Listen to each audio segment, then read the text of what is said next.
उनमें भी premature delivery ज़्यादा है। और फिर एक और चीज़ है जिसको जेनेटिक्स कह लें, ख़ानदानी तौर पे कह लें, कि अक्सर देखा ये गया कि अगर एक माँ का एक बच्चा जो है वो हुआ प्रीमेच्योर, तो बाकी बच्चों में भी आगे देखा गया कि वो बार बार जब प्रेग्नेंट हुई आगे तो भी वो प्रीमेच्योरिटी के साथ ही बच्चे प्रेजेंट के। ठीक है। अच्छा ये बताएं कि जो प्रीमेच्योर बेबीज़ हैं कौन सी ऐसी सेहत के मसाइल हैं जो वो लोग फेस करते हैं, क्योंकि ये तो हम देखते हैं कि जब वो पैदा होते हैं वो बहुत ज़्यादा वीक होते हैं और उनको बहुत ज़्यादा एक्स्ट्रा केयर की ज़रूरत होती है। देखिए उसकी एक लंबी लिस्ट है। एक मुख्तसर सा जुमला जो कि अक्सर हम कहते हैं, कभी कोई बुजुर्ग आए तो उसे कहते हैं जी बुढ़ापा खुद ही एक बीमारी है। इसी तरह प्री मेच्योरिटी खुद ही एक आप कह लें कि एक डिजीज़ है और ये हेड टू टो इफेक्ट करती है बच्चे को। अगर आप उसके सर से लेके पाँव तक जाएं, हर ऑर्गन जो कि प्री मेच्योर होता है। देखिए अल्लाह ताला का एक सिस्टम है, एक बच्चा है जिसने एक प्रॉपर टाइम पे डिलीवर होना है और आना है, अगर वो उससे पहले आ जाएगा तो वो टाइम जो उसने माँ के पेट के अंदर गुजारना है और जो एक प्रोटेक्शन होती है उसके पास वो लूज़ कर जाता है। इसीलिए इन बच्चों को एक ख़ास इन्वायरमेंट में रखा जाता है, जैसे इंक्यूबेटर हो गया, उसका एक ख़ास टेम्परेचर होता है, उसको ख़ास मेंटेन किया जाता है। ये वो बच्चे होते हैं जिनमें सबसे जो बड़ा मसला हमें आ रहा होता है वो इम्यूनिटी का भी आ रहा होता है। इम्यूनिटी यानी कि एंटीबॉडीज़ जो जाती हैं, यानी कि मुदाफ़ियाती निज़ाम, ये अक्सर लेटर पार्ट ऑफ प्रेगनेंसी में ट्रांसफ़र होता है माँ से बच्चे में। अगर देखें 9वें-10वें हफ्ते में एंटीबॉडीज़ ट्रेवल होना स्टार्ट हो जाती हैं, लेकिन जो उसका मेजर चंक है और जो मेजर एंटीबॉडी ट्रेवल है वो होती है 34 वीक के बाद। तो जो बच्चे आपके इनसे पहले पैदा होते हैं तो वो उससे महरूम रह जाते हैं। महरूम रह जाने की वजह से होता ही है कि वो फिर बहुत सारी बीमारियों का शिकार हो सकते हैं। यानी कि जिसका मुदाफ़ियाती निज़ाम अच्छा नहीं है, वो ज़ाहिर बात है उसको इन्फेक्शन होने के चांसेस एक आम बच्चे से बहुत बढ़ जाते हैं। और फिर ऑर्गन्स भी आपके मैच्योर नहीं है, ना आपका ब्रेन मैच्योर है, ना आपके लंग्स मैच्योर है, ना आपके लिवर, किडनीज, आपकी कोई भी चीज़ मैच्योर नहीं है। तो इस वजह से सबसे जो बड़ा प्रॉब्लम हम लोग देखते हैं वो देखते हैं इम्यूनिटी रिलेटेड। दूसरा लंग्स की जो मैच्योरिटी है, लंग्स के मैच्योर ना होने की वजह से आपको पता है अगर ब्रीदिंग सही नहीं होगी तो फिर कैसे पूरा बच्चा वो सर्वाइव कर सकता है। इनमें ख़ास चीज़ होती है जिसको हम सर्फेक्टेंट्स बोलते हैं, ये लंग्स को खोलने के लिए ज़रूरी है। जब एक बच्चा इस दुनिया में आता है तो जब वो क्राई करता है, जब वो रोता है, सांस लेता है, तो सर्फेक्टेंट है जो कि उसको हेल्प करते हैं उसके लंग्स को कि वो इन्फ्लेटेड रहे, यानी कि ओपन रहे, खुला रहे और बच्चा प्रॉपर सांस ले। लेकिन इनमें इस चीज़ की काफ़ी डेफिशिएंसी होती है, इसकी वजह से लंग्स कोलैप्स कर जाते हैं। यानी कि लंग आप कह लें कि जो आपके फेफड़े हैं वो जब खुलते और बंद होते हैं, जब वो बंद होते हैं तो उनके लिए खुलना मुश्किल हो जाता है। तो ये बच्चे मुश्किल सांस के साथ आते हैं, तो हमें फिर मसनूई तरीके से सर्फेक्टेंट देना पड़ता है या इनको मसनूई तौर पे वेंटिलेटर पे शिफ्ट करना पड़ता है। तो वो इटसेल्फ एक तो वैसे ही मुदाफ़ियाती निज़ाम कमज़ोर है, फिर आप वेंटिलेटर पे भी डाल रहे हैं, सारी मैनिपुलेशन कर रहे हैं, तो ये सारी चीज़ें बच्चे को मोर प्रोन कर देती है कि वो ज़्यादा बीमार हो और अनफॉर्चुनेटली इनकी मोर्टेलिटी, इनकी डेथ भी बहुत ज़्यादा है आम अगर किसी भी नौज़ायदा बच्चे से कंपेयर किया जाए। ठीक है सर। डॉक्टर खुज़ैमा, जैसे आपने बताया कि इतने सारे मसाइल होते हैं, उनकी इम्यूनिटी भी बहुत ज़्यादा वीक होती है, आम जो बच्चे अपने पूरे टाइम पे पैदा होते हैं उनसे अगर हम कंपेयर करें, तो कौन सी ऐसी चीज़ें हैं जो हम उनके लिए मुख्तलिफ करें और जो प्रीमेच्योर बेबीज़ हैं उनके लिए वो बिल्कुल डिफरेंट हो जाएगी। मैं बात करूँ कि केयर में, देखिए इसमें सबसे पहले तो आपको नर्सरी केयर चाहिए। ठीक है। इन बच्चों को हम डिस्चार्ज नहीं कर सकते हैं, चाहे भले हमें ठीक ही लग रहे हो।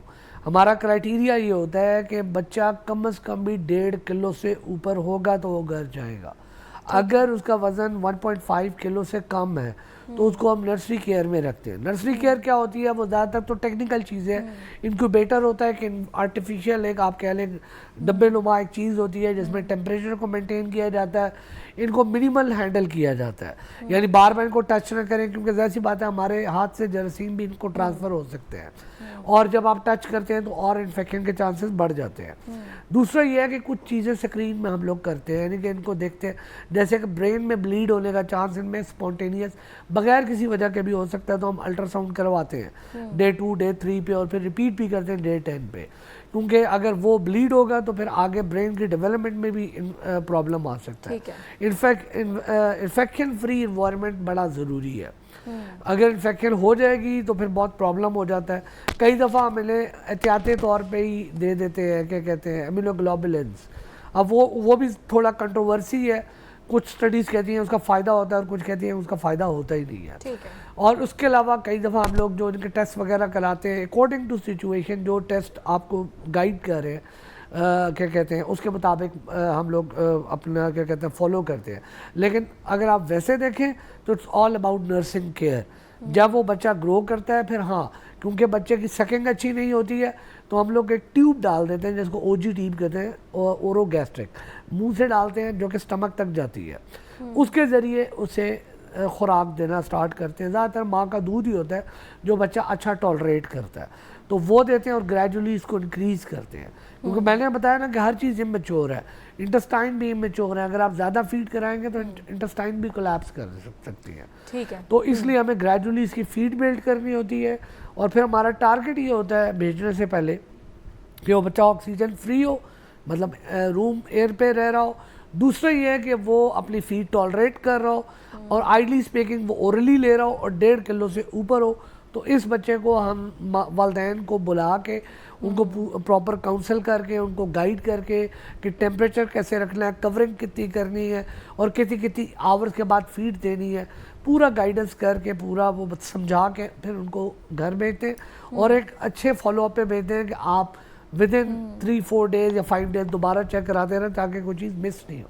ठीक है। अच्छा ये बताएं कि हम अक्सर देखते हैं जो प्रीमेच्योर बेबीज़ है ना, उनको सांस लेने में बहुत दुश्वारी हो रही होती है, तो ये क्यों होता है और उस सिचुएशन में क्या करना चाहिए? देखें, ये अभी जैसे मैंने अभी पहले भी जिक्र किया कि इसका ताल्लुक आपके फेफड़ों या लंग्स के साथ है, और वहाँ पर एक चीज़ होती है सर्फेक्टेंट। सर्फेक्टेंट बहुत ज़रूरी है। एक बच्चा जब पैदा होता है फुल टर्म तो उसके सर्फेक्टेंट मौजूद होते हैं जो कि उसको हेल्प करते हैं उसके लंग्स को खोलने और बंद होने में। इनमें उस चीज़ की कमी होती है। इस वजह से ये बच्चे जब सांस लेते हैं तो इनके अंदर इतनी एक तो पावर भी नहीं होती है, दूसरा जब वो लंग्स कोलैप्स करते हैं या सुकड़ते हैं तो उनके लिए खुलना मुश्किल हो जाता है। इस वजह से ये प्रॉब्लम आती है। ये भी एक मेडिकल एमरजेंसी टाइप है जिसको हम अपनी ज़बान में RDS रेस्पिरेटरी डिस्ट्रेस सिंड्रोम कहते हैं। इसमें कई दफ़ा आप कह लें वर्स्ट सिनेरियो में हमें मसनूई मशीन यानी वेंटिलेटर पे भी बच्चे को डालना पड़ सकता है और सर्फेक्टेंट देने पड़ते हैं, और सर्फेक्टेंट भी अनफॉर्चुनेटली बहुत एक्सपेंसिव है। 35-40 हज़ार रुपए का आपको पता है कि एक सर्फेक्टेंट है, और ये एक आम बंदा तो अफोर्ड भी नहीं कर सकता है, लेकिन ये लाइफ सेविंग है। तो ये हम लोग यूज़ करते हैं और यही वजह है इसके सांस के प्रॉब्लम। ठीक है। अच्छा डॉक्टर हुसैमा, बच्चों के तो हेल्थ पे हम बात ही कर रहे हैं और ये भी बात कर रहे हैं कि हमने इनकी टेक केयर कैसे करनी है, किन किन चीज़ों से एहतियात करनी है, तो साथ ये भी बताएं कि माओं को किन चीज़ों का ख्याल रखना चाहिए प्रेगनेंसी में कि ऐसी कॉम्प्लिकेशंस ना हो। देखिए, इसमें सबसे पहली बात वही है जो मैंने आपसे शुरू में कही कि प्रॉपर एंटीनेटल केयर बहुत ज़रूरी है। जब भी कोई लड़की प्रेग्नेंट होती है तो उसके लिए ज़रूरी है कि वो अपनी ऑब्स्टेट्रिशियन गायनेकोलॉजिस्ट को मिले। वो उसको एक पूरा प्लान देती है, अगले 37 वीक तक का वो एक टाइम देती है कि ये आपका एक्सपेक्टेड डेट ऑफ डिलीवरी है, और वो उसे पूरा एक समझाती है कि किस टाइम पे कौन सा अल्ट्रासाउंड करवाना है, कौन से टेस्ट करवाने हैं, कब ब्लड प्रेशर चेक कराना है, कब शुगर लेवल चेक करना है। अगर तो वो प्रॉपर इन चीज़ों को फॉलो करेगी तो चांसेस ये हैं कि प्री मैच्योरिटी या ये चीज़ें अव्वल तो होने के चांसेस कम है, दूसरा टाइमली आइडेंटिफाई हो जाती है।